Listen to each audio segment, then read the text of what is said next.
Ginoo o ang pamilya nga nasakop sa pamilya sa Ginoo dinhi sa yuta mamalhin unya dito sa giandam niya dito sa langit. Ikaduha, ingon siya, mubalik ako. Ingon nga si Kristo mipauli gayod sa langit ug mubalik gayod siya aron kuhaon ang iyang mga sumulunod ug dad-on ngadto sa dapit nga iyang giandam at para kanila. So kung sumulunod ta sa pagkakaroon dinis kalibutan, sumulunod ta ni Kristo, naan na tay dapit sigurado na, no? Naandam na. Pero wala pa siguro nahuman kay wala pa man siya kabalik. Kaya kung nahuman na, ubalik na siya. Kung wala pa man, kasi sige pa niyang panday pa niya. Tuyo sa Ginoo nga mubalik gayud aron ang iyang matinumanong katawhan makig-uban unya ngadto makig-uban unya hangtod sa kahingturan, no? Kaniya mao ni number 1 nga ginaingon nga kasiguruhan nato tungod kay ang tuyo giday sa Ginoo nakita nga mga sumulunod niya nga makig-uban gyud ta hangtod sa kahingturan, no? Kaniya ug ang ikaduha nga ang pulong kuhaon ko kamo nagpasabot sa pagsakgaw. Sabi rin pulong sakgaw. Ha? Sagnayon? O lalinom? Sakgaw. Murag lalom-lalom ba? Dili mo ko bisaya. Lunggo ko hilunggo. O rapture. Sakgaw.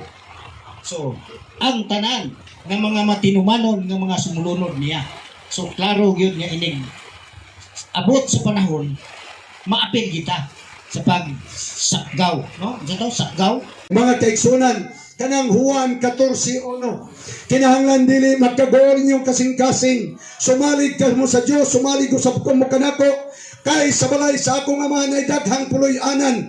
Kung dili pamingon baunta ko kaninyo, mato ako pag-andam mo luna alang kaninyo, ug sa makaandam na ako luna, muanhi ako pag-usab, aron pagadawaton ko kamo. Mga igsoon, dili, bantayan ninyo, dili ang iyang pag-adto sa iyang pagkaya. Daghang mga tao naghuna-huna, ang Diyos nagsigig panday sa langit karo puloy-anan nato.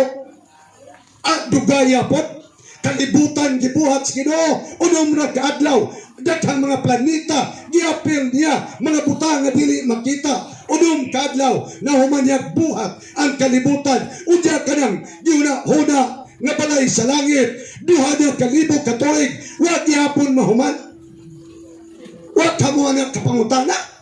Mga igsoon, kanadaing Juan 14 nga muadto siya aron pag-andam og luna dili sa langit kun dili sa iyang kamatayon aron ikaw ako mahimong puloy-anan sa Dios, mahimong lawa nga kapuy-an sa Dios.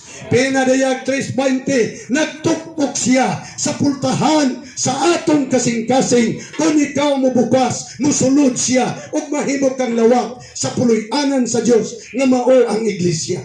Kanusaman siya mibalik kada pa bang umaabot? No, sa iyang pagkabanhaw, mibalik siya, miginhawa siya, gihatag niya ang iyang espiritu, ang iyang kinabuhi. Busa, miadto atong Ginoo, dili sa langit, dito sa kamatayon sa cross, aron ka matubos, aron ko matubos, mibalik na siya sa iyang pagkabanhaw, o tanang mutuo, mudawat niya, mahimong mga lawat, nga kasudlan sa Diyos, puloy-anan sa Diyos, o mausa ka sa iglesia, nga panimalay sa atong Ginoo.